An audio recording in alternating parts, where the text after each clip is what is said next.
Hey, VC, Jeff here. I wanted to jump on this here contest, and I thought it kind of worked out fine with, I was going to do a video. I got some things in the mail today, and I thought this would actually go good in conjunction. Part of this would go good in conjunction with this contest. So I'm going to do a little contest for Roberts on my turntable. He's doing a, basically just a subscriber push, basically called Keep the Beat. Now, he mentioned seeing a movie at the time. The video he made, I guess, was about a week ago. And oddly enough, I have seen the same movie. But there is a movie slash documentary, whatever you want to call it, on Netflix called Count Me In. Kind of caught my eye because I had a drummer on the front. And I, as a drummer, thought it'd be interesting to watch. And I was, it was interesting to watch. It's mainly based on bands from the UK. So it goes back all the way into the, some of the early rock drummers of the 60s. Ringo Starr has all of that stuff, the Rolling Stones, bands like that, and it goes all the way up into some more modern drummers, a little bit more or less some of the young people here. But it talks about drummers and how some of them were inspired, what inspired them, what kind of goes to their mind, what drives them, just interesting characteristics about what makes drummers. I mean, it's a different type of musician, and so they just kind of focus on that. They focus on some of the highlights of some of the drummers of the past, and things that have inspired people, and things that just keep you going as a drummer. So I really could relate. Robert was talking about how he's not a drummer, doesn't know anything about drumming at all, and he just found it a very intriguing story. And I thought that is kind of neat to get another perspective. Drummers watching that could say, yeah, I can relate to that. Yeah, I can relate to that. Oh, yeah, okay, that sounds, from personal experience type things. But others, may not. So from an outsider looking in, it'd be kind of neat. I tried to get my wife to watch it. I said, hey, you want to understand me a little more better? Then, but I didn't want to force her to watch something just because I thought it was cool. But it was cool. So if you, whether you're into it or not, if you're into classic rock bands, hard rock bands in general, it's got all kinds of stories from younger people from today all the way back into some of the history of the band. So anyway, so he's doing a contest. Keep the beat. And he wants to see 3 to 5 of our favorite drummers. So I got some stuff in the mail today, and I wanted to include this drummer. And actually, it's not just because I got stuff in the mail today, though it did come in perfect timing to see the video and do that. Because just recently I had gotten some. Okay, so this particular drummer has kind of, there's a jokeability factor about it, and to a degree it's sad, but it's also people kind of make jokes, and not, it's not personal, it's strictly the situation. But so, like, for instance, I actually got one from somebody the other day.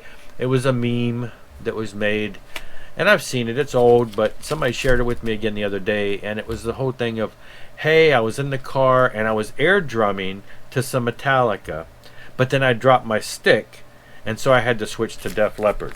So I'm bringing up Def Leppard.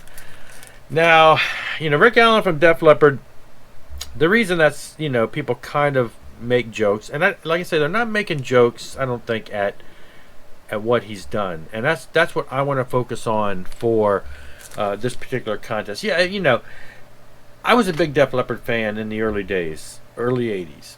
Loved all the early albums, and then of course in New Year's Eve 1984 he was in a car wreck which severed his arm, and that's usually it for somebody like a drummer. But the thing that is inspiring about Rick, and that I would say, because I'm not going to say, hey, he's a technically great drummer, one of these amazing time signatures, and this. It's inspiring though, because here is a guy who has been playing drums in Def Leppard since he was a teenager, dropped out of high school to do this. He's been playing with them on the big stage since he was 16 or younger, and early in life he has a major setback for his career. His arm is removed. But what does he do? He bounces right back out of the hospital and has some people help him to custom design a drum set that he can play. What he used to play on his arm, he can play with his foot. So he's got multiple foot pedals. So, and it was funny because another sort of a joke with one of the guys in my current band, and it was whatever. we talked about playing Def Leppard song, and he's like, well, if we played the Def Leppard song, he just kind of in passing said, well, you'd have to play with one arm tied behind your back. I commented, I said, yeah, plus a lot of extra foot pedals, which get that kind of deer in the headlights look, because I don't think he understood what I meant. Because if you're not a drummer, if you don't know the Rick Allen story, you just feel he's up there playing one-handed. But he's got all these extra foot pedals where he's doing his left arm with his foot. He's got like 4 other pedals there to mimic what he would do with his left arm. So it's not just him playing with one arm, which, I could keep a beat and do that adequately, but, he's going a lot further than that with having the foot pedals. So he's an inspiration in the sense that, and the band, because the band took almost a year and a half, 2 years. This happened in December of '84, so you're talking early '85, and the band did not go on stage again until August of '86, when he was able to come back, had healed up, had built this drum set, and we know the rest is history from there, because they went on to do some of their biggest music, the biggest hits. I mean, it's inspiring. But in the mail today, so these just got reissued on vinyl. The price dropped on Amazon to under $20. They've been hovering in the 25 to 24. They were hovering and they dropped, and so I went ahead and grabbed them because I just wanted to get a hold of them. This is a double album, cover tunes. There's Rick there, as you can see. And so I wanted to show that because I got that. I got the X album, 10, whatever. Probably, these are a little bit more. Most people don't like these because they're very commercial, radio friendly. But I wanted to get them because I do enjoy all of their stuff. I really enjoy the Sparkle Lounge, songs from the Sparkle Lounge. It's got some really good songs on here. And again, you've got a solid drummer keeping a beat and doing some really good stuff with the band. So it's inspiring to see that he could come back from that and continue on as, the drummer. And they go on, and I've seen him in tour numerous times. He does a great job. All right, so enough of that. Moving on, I want to say, and everybody's going to expect this, Mike Portnoy, one of my favorite drummers now. Mike Portnoy is in every band these days. There's so many bands I could mention, and of course Neil Morris being one of my favorites, and recently got a new Neil Morris album. But I discovered him, as all of us did, was in his Dream Theater days. I choose this album only because it's probably one of the most pivotal ones, in my opinion, where, I mean, he shines on everything, but this is like amazing, just an amazing performance. I remember when I got this album just being totally blown away by the intricate patterns, the intricate storyline, and all that. So anyway, Mike Portnoy, he does so much great stuff, so many different styles with so many different bands these days. He was always known as being an amazing prog metal type drummer, but he does all kinds of bands now. And so, but yeah, so I still lift him up as one of my biggest influences and favorites. Tourniquet, probably not a whole lot of people know about them. A metal band from the 90s, and they're still around actually. And Ted Kirkpatrick from this band has always blown me away on drums. This album came out 91-ish. Back in the day, I had a magazine. This was the last issue, actually, and it's a music magazine, but in this case, dealt with Christian music. And in this case, I was, pulling away from the music and doing more of the Christian stuff. And that's when this album came out. And so on here, here you go. I did a review for the album here. There's a picture of the band. They had 3 solid members and a couple extras that didn't stick with the band. But I made the comment in here, the drums pound with mind-blowing excellence and originality. This is, in my opinion, some of the best drumming out on record today. Now, I'm just a nobody writing this little magazine and sending it out to a bunch of different people. A bunch of them went out free to a bunch of different people. I send them to bands if I have their address. A couple weeks later, I get a phone call. Now, this is not in the internet days. This is not in the cell phone days. This is in the days when somebody had to actually somehow call somebody an information, or know somebody who knows somebody that knew how to get a hold of me. And Ted called me and thanked me for that wonderful comment. And anyway, I've interviewed him since then, and it's the band has got a Kickstarter going now, I guess, for a new album, and he's still plugging away at the band. He's the only original member left. And anyway, but musically, he's just very technical. It kind of blows my mind when I watch him. He's a left-handed drummer, which always seems weird, but he just does it well. And he's always very technical, very influenced by classical music. So there's a lot of interesting patterns that he does. So another, just one of my favorites. And then I'm going to bring up Eric Singer. This is the Kiss album where he pops in and takes the place when Eric Carr passes away.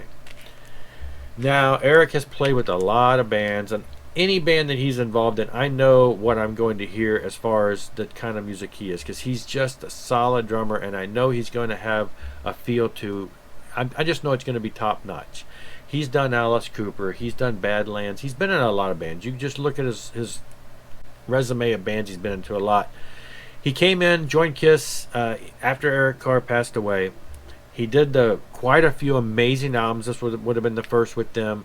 Bunch of amazing albums, and then the whole reunion tour hit in the late 90s, and he was ousted, and they went on with makeup and did all that stuff. And then, of course, when Peter Criss was ousted of the band again, they brought Eric in and put him into Peter Criss makeup. We won't get into that. He still plays with Kiss today. The thing I feel bad about is that for the past 20 years that he's been in Kiss, Kiss has been a tribute band. And so they have put out a couple new albums, which are good. But for the most part, Eric is, in my opinion, just kind of stuck in the 70s, early 80s Kiss retro band, where it's really not his style per se. He doesn't get to let loose like you would hear him play.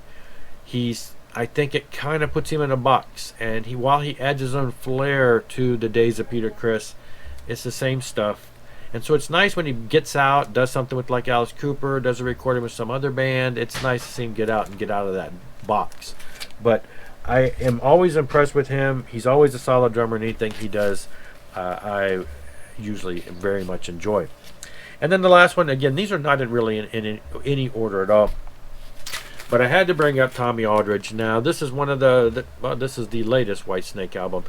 Tommy Aldridge I first discovered him when he was in the Ozzy, when Ozzy Osbourne went solo. Now, he didn't play on the Ozzy album, but he appeared on the Ozzy album. And then he played in a concert, and I saw him in concert with Ozzy. And it always seems like, he comes in, he joined Whitesnake in 87, but the 1987 Whitesnake album, Still the Night, all those big hits that we all know, he's in all the videos, but he didn't play on the album. So it always seems like that he'll come in and take over and not be on the album, but be associated with the album. So just great stuff. He joined Whitesnake in the 80s, has been with them on and off for decades.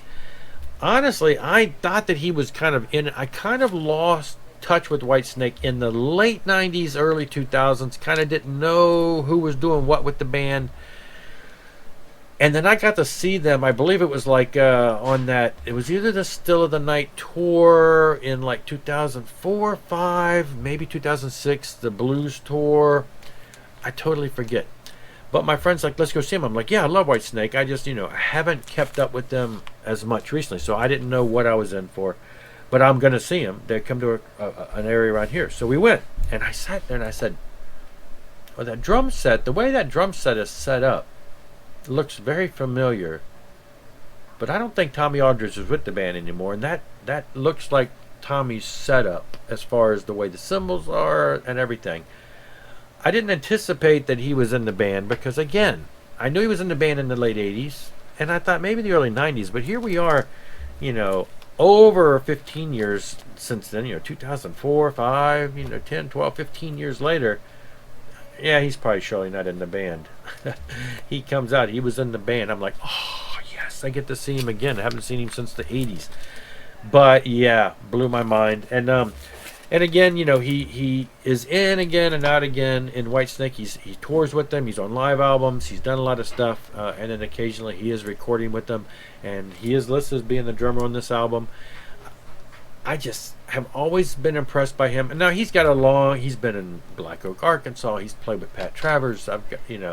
He's been around since the 60s and 70s doing a lot of that stuff. But like I said, I discovered him in the 80s, and he's been a favorite ever since. I had one of those instructional videos on how to do double bass. I learned a lot from him on that back in the 80s, early 90s. Probably even still have that video VHS around here somewhere. But he's always just been somebody that I look at and say, yes, I love his style, I love his tricks, the way he plays. He's a very solid drummer, and I've always appreciated him. So I'm going to drop it there. This is getting really long, but that is it. That is my 5. Robert, thanks for the contest. Hope that you you get some more subscriptions out of this. Everybody check out his channel. There will be a link below to the contest video. Check it out. Like, subscribe, all of that fun stuff. I'll be back later. Rock on and rock hard.